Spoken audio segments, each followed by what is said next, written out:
To most of the residents in Crestfield Meadows, Marcus Lane was just a quiet, well-mannered man who kept to himself, lived in the corner lot with a long driveway, and occasionally had large trucks parked behind a privacy fence.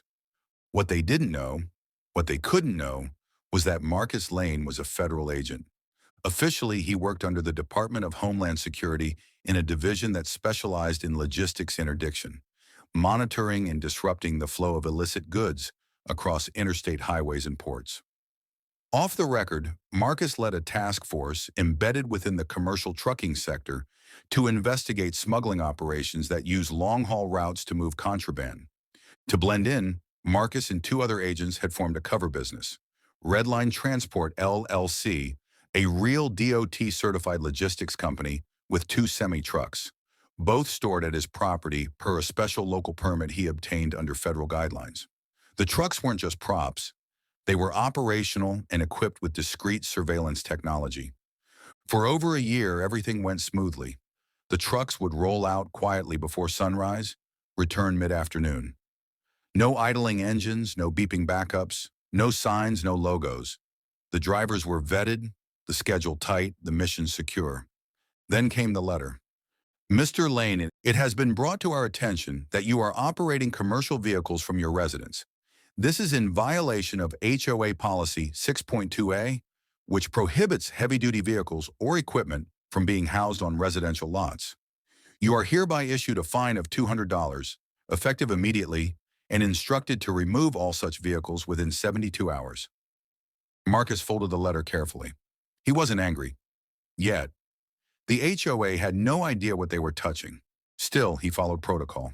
He called the HOA president, a sharp-tongued woman named Roberta Kelson, and tried to explain. These trucks are part of an active federal investigation. I'm with Homeland.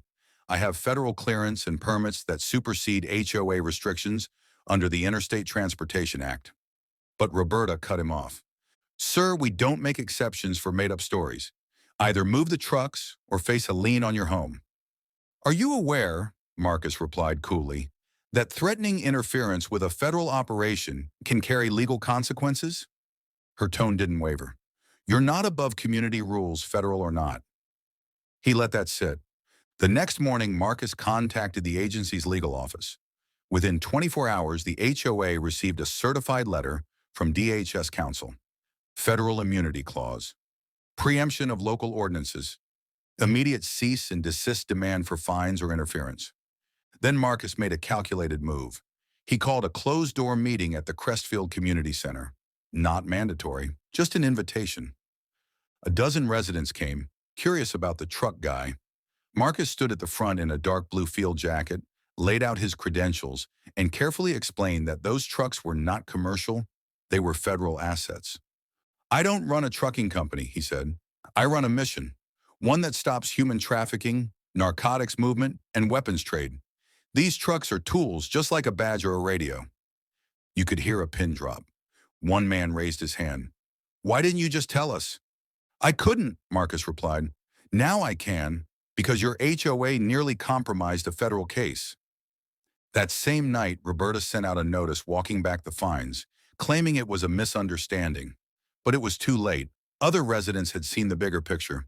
Within weeks, the HOA board was under pressure to rewrite their rules regarding government operations and exceptions for active service members. Roberta stepped down shortly after citing health reasons. As for Marcus, he still parks his semis behind that fence, still rolls out at 4 a.m. without a sound, still wears the calm of someone who knows far more than he can say. And every time a neighbor waves, they do so with a bit more respect, because now they know those trucks don't haul freight. They haul justice.